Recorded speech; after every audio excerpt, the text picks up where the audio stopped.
Tonight's subject is the unalloyed. We all know the unalloyed is the unmixed, the pure, the complete. And you and I are seeking that state, the complete unalloyed.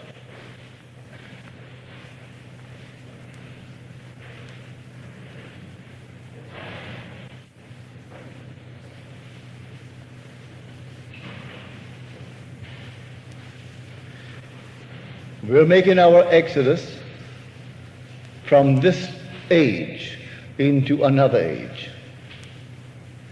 And the exodus of man begins when man accepts the God of Israel.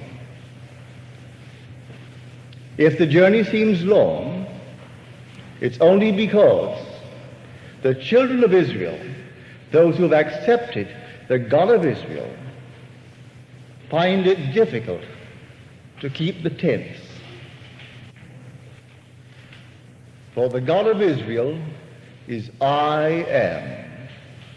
That's his name forever. And when I find it difficult to keep the tents, then the journey seems very long. So here we're moving from this age into another age, an entirely different age. And we will move when we have completely accepted the God of Israel. And the one who has not accepted it, no matter what he has done, how kind, how generous, how wonderful he is, he doesn't move from this age. Now you can take this on every level of your own being.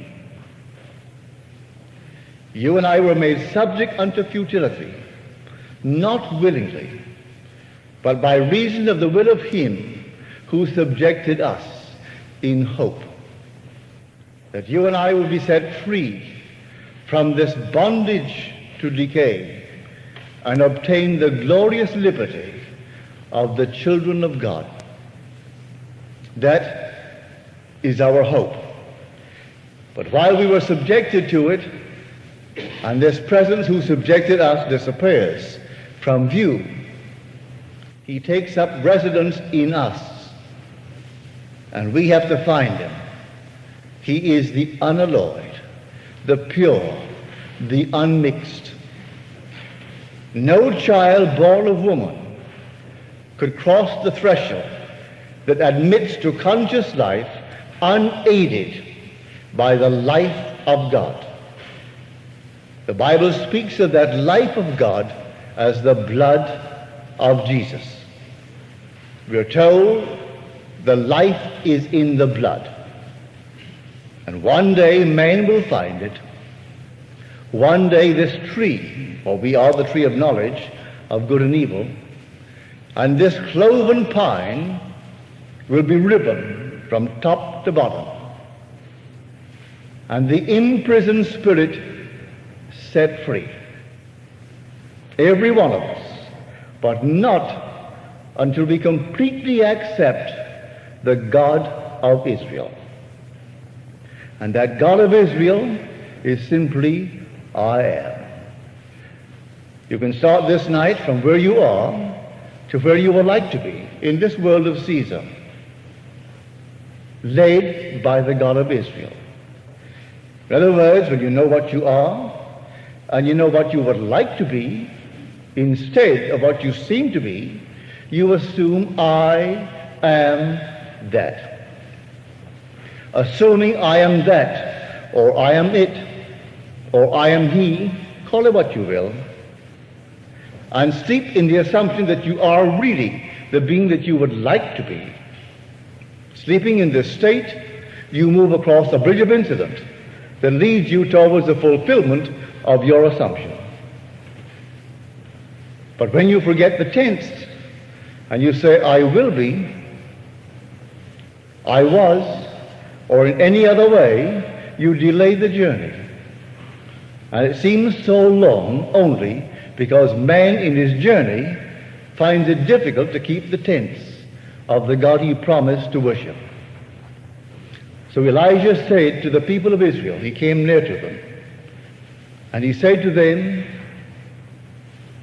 concerning this presence of the I am, how long will you go limping between two?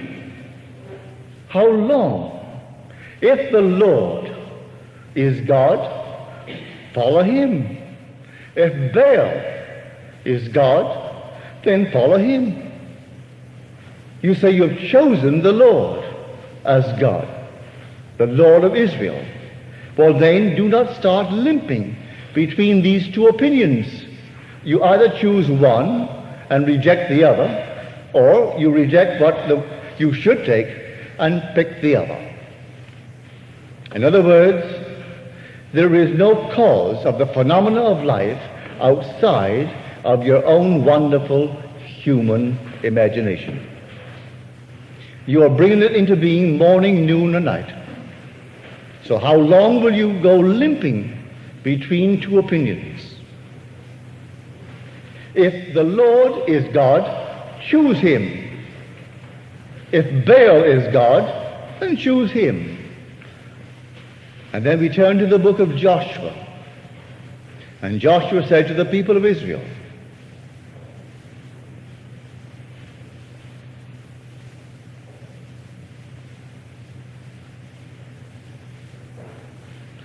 choose this day whom you will serve. As for myself and my household, we choose the Lord. And the people of Israel replied, we choose the Lord. And then Joshua said to them, you are witnesses against yourselves that you have chosen the Lord. And they replied, we are witnesses against ourselves. And then the journey starts. For the exodus from this age into that age, or from my present state of consciousness into the state of consciousness that I want to express in this world, depends upon my choice of the God of Israel. So if I choose the God of Israel to guide me, to lead me, and his name is I am, I may find it difficult to keep the tense. And instead of sleeping night after night in the assumption that I am already the man that I would be, I may go to sleep in the belief I will be. That delays it. I may go to sleep in any other kind of belief, but I must, to the best of my ability, not only choose the God of Israel, but remain as faithful as I can to my choice. So tonight you can take anything you want if you choose the God of Israel.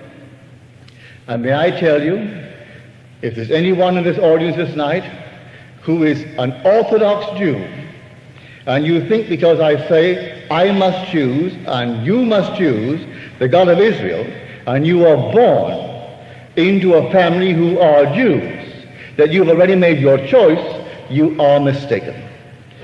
Your concept of God is just as far removed from the God as the Christian's concept of God.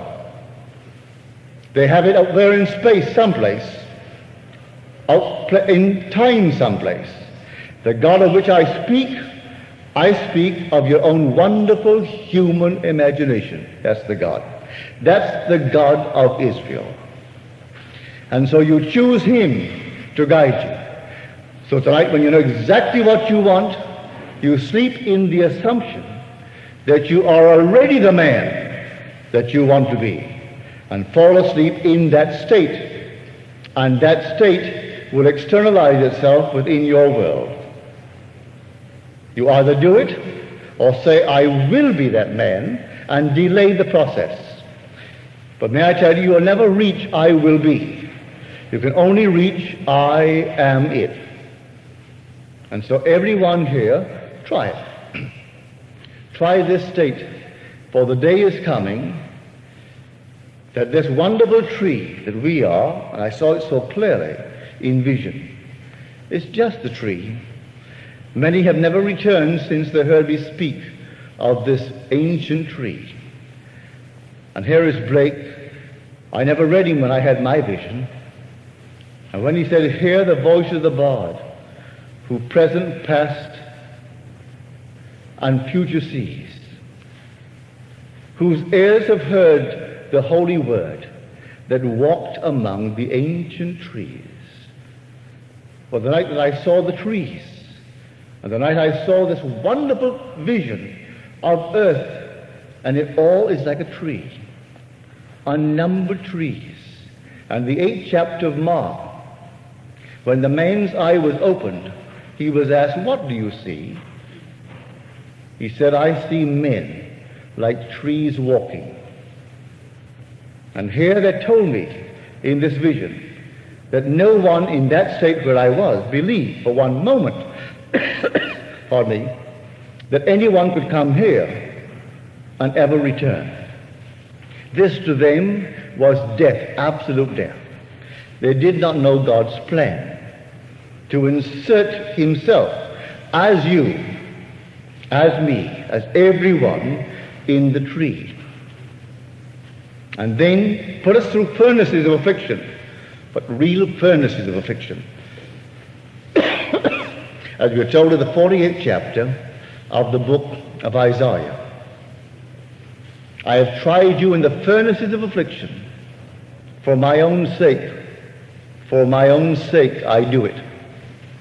For how should my name be profaned? I will not give my glory to another." And so he puts himself as us through the furnaces of affliction. And when we are the unalloyed, pure gold, which is his blood, then comes that pine. The cloven pine is riven from top to bottom, and the imprisoned spirit set free. And may I tell you, when you see it, you will know it.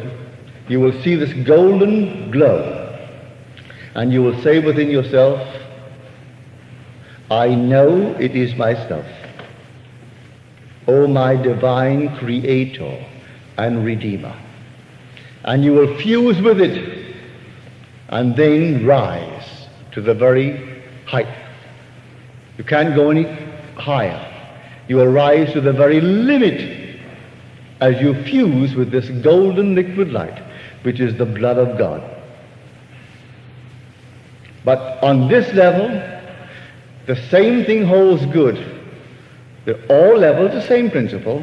And I make my exit from where I am to where I want to be only as I accept the God of Israel. And the God of Israel is I am. That's the God of Israel. I call him by no other name. Just I am. I don't say I am Neville, or I am John, or I am Mary. Just I am. On that I can put anything. I can say I am healthy, wealthy, known, unknown, anything. It's entirely up to me to accept the God of Israel and then put the mask upon him, for he is the actor. I am is the actor. And the assumption is the mask that the actor wears. And so I assume that I am, and I name it. When I name it, then I rise, moving across a bridge of incident, which leads me to the fulfillment of that which I have assumed that I am. So this is the God of which I speak.